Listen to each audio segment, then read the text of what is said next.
जय जय श्री राधे। ओम नमो भगवते वासुदेवाय नमः। चैत्र माह की पूर्णिमा तिथि को चैत्र पूर्णिमा कहा जाता है।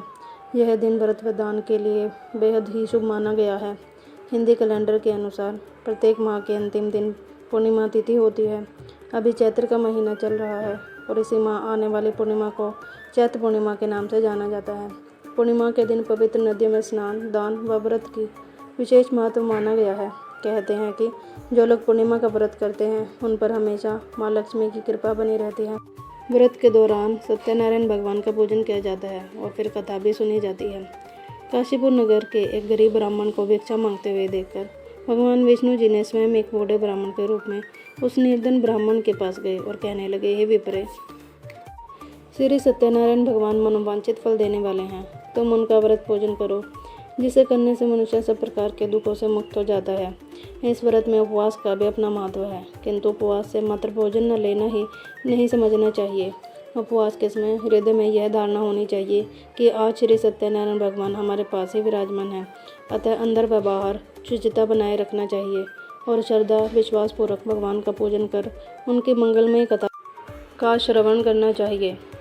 श्री सत्यनारायण की कथा बताती है कि व्रत पूजन करने में मानव मात्र का समान अधिकार है, चाहे वह निर्धन, धनवान, राजा हो या व्यवसायी, ब्राह्मण हो या अन्य वर्ग, स्त्री हो या पुरुष।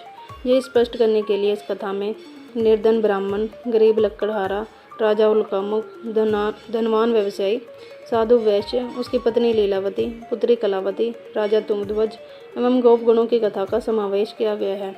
इस कथा के अनुसार जैसे लकड़हारा, गरीब ब्राह्मण, उल्कामुख, गोपगणों ने सुना कि यह व्रत सुख, सौभाग्य, संपत्ति सब कुछ देने वाला है, तो सुनते ही श्रद्धा, भक्ति तथा प्रेम के साथ सत्यव्रत का आचरण करने में लग गए और फलस्वरूप सुख भोग कर परलोक में मोक्ष के अधिकारी हुए।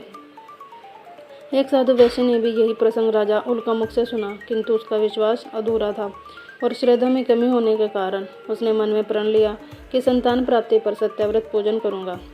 समय बीतने पर उसके घर एक सुंदर कन्या ने जन्म लिया। पत्नी ने व्रत की याद दिलाई तो उसने कहा कि कन्या के विवाह के समय करेंगे। समय आने पर कन्या का विवाह भी हो गया, किंतु उस वैश्य ने व्रत नहीं किया। तभी वह अपने दामाद को लेकर व्यापार के लिए चला गया।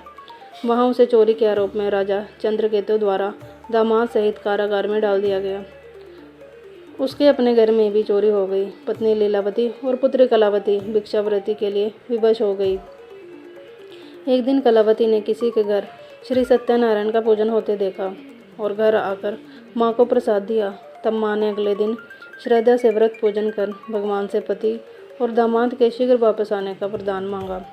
श्री हरि प्रसन्न हो गए और स्वप्न में राजा को कह दिया कि वह दोनों बंदियों को छोड़ दे, क्योंकि वह निर्दोष हैं। राजा ने अगली सुबह उनका धन धान्य तथा प्रचुर द्रव्य देकर उन्हें विदा किया।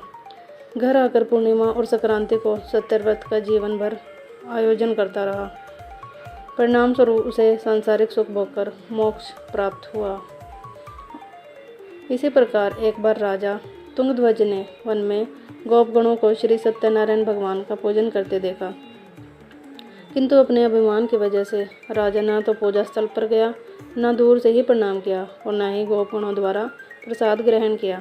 परिणाम यह हुआ कि राजा के पुत्र, धन धान्य, अश्व गजादि सब नष्ट हो गए। राजा को फिर यह आभास हुआ कि विपत्ति का कारण सत्यदेव भगवान का निरादर है।